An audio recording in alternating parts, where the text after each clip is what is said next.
J'utilise un nouvel outil d'intelligence artificielle et avec seulement un prompt, donc génère-moi euh, un site de vente de paquets de formation SAP ERP. Voilà, il me propose tout de suite la plateforme complète, donc le site entier avec les différentes sections, donc une section sur les solutions, une section sur le challenge, une section sur le produit, une section sur les chiffres clés, une section sur le contenu, une section sur le format, une section avec donc des citations de clients, une section avec le prix et une section, bien sûr, avec l'appel à l'action, donc pour inviter les gens à cliquer. Et voilà, donc une fois que c'est fait, il commence par générer une image professionnelle de la présentation et il propose de créer le site entier en un seul clic. Donc on va faire ça, on va cliquer et on va voir ce que ça donne en live. Donc pour l'instant tout ça, ça a pris seulement quelques secondes et encore une fois un seul prompt pour lui demander de créer un site complet. Donc vous pouvez faire le vôtre bien sûr sur yb.digital/school. Voilà, on va voir ce que ça donne. Donc là, il est en train de créer un site entier pour moi. Et en attendant, on peut faire un jeu. Voilà, donc en plus ça nous occupe. Alors je sais pas du tout ce que c'est le jeu. Qu'est-ce qu'il faut faire? Ok, bon, le jeu ne marche pas top, mais ça nous propose de nous occuper en attendant. Voilà, le démineur, je connais mieux. Voilà, ça nous occupe en attendant et il est en train de générer un site entier pour nous. Et pendant qu'il fait tout le travail, eh ben, qu'est-ce qu'on peut faire? Hop, eh ben, on peut jouer. Donc on a le démineur, on a le serpent, on a le 2048. Ah, ça se joue au clavier, c'est pour ça, ça se joue pas à la souris. Voilà. Donc on a des jeux en attendance, on en est. Ah oui, ça prend quand même 10 minutes pour générer notre site web, mais on ne fait absolument rien. Alors est-ce que ça va être plus rapide que les 10 minutes annoncées? On va voir. Et, les autres jeux qu'on a, on a le Tetris qui se joue aussi avec le clavier, ok, et on a le jeu de mémoire. Ok. Bon, mais on n'est pas ici pour jouer. Donc maintenant, ce qu'on a à gauche, on a donc le détail de la conversation. Donc on lui demande de générer un site pour nous. Et on a ici les mises à jour du statut. Donc il est en train de nous faire le site. Il a une vision du design, donc il a créé lui-même.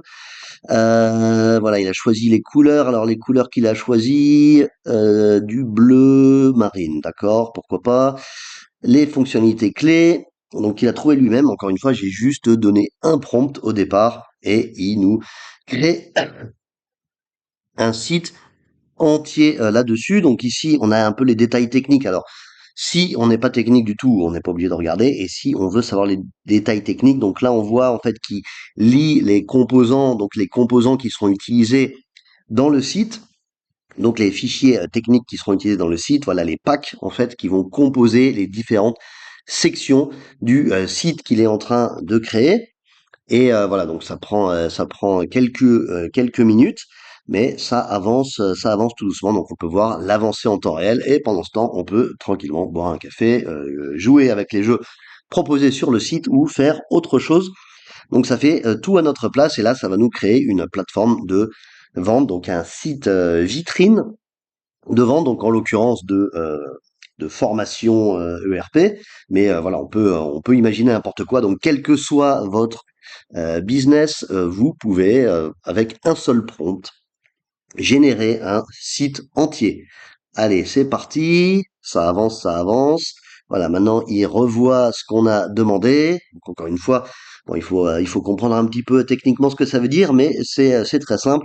En fait, chaque section, c'est un composant, et donc là, ça lie les composants les uns après les autres pour les adapter à ce qu'on a demandé. Donc, encore une fois, ce qu'on a demandé, c'est le prompt de départ que l'outil a lui-même utilisé donc pour faire tout le contenu du site. Voilà, maintenant ça met à jour encore une fois le contenu du site. Donc avant c'était les sections les unes après les autres et maintenant a priori c'est la visualisation du site et c'est déjà en train de finir donc de créer notre site responsif avec 11 sections, des compteurs animés, un calculateur interactif de retour sur investissement, une table de comparaison de fonctionnalités et surtout le plus important. Donc c'est en fait un formulaire qui marche pour capturer les données des visiteurs. Voilà, on en est au checkpoint, donc on a hop, et voilà, on a notre site qui est prêt. Ici, j'ai un site qui est prêt donc au final, ça a pris 5 minutes, je crois qu'on en est à peu près 5 minutes. Et voilà, j'ai un site complet que voilà que je peux utiliser où je veux. Donc soit je peux enregistrer un nom de domaine et mettre ce site sur mon nom de domaine, soit je peux l'ajouter sur un site existant et surtout le plus important, voilà, ici donc j'ai le formulaire qui fonctionne, voilà, où je prends les noms des compagnies, les emails, le nombre d'utilisateurs, l'industrie, le type de SAP, la durée préférée du projet. Voilà, donc ensuite, bon, ça, les données, bien sûr, il peut pas les inventer. Il faut lui donner mon email, mon numéro de téléphone, etc. Tout ça, il peut pas l'inventer lui-même. Mais voilà, il a fait un site comme ça, en 5 minutes, un site entier fait, enfin une page entière de vente plutôt qu'un site entier fait en 5 minutes avec un seul prompt, simple et efficace, yb.digital/school.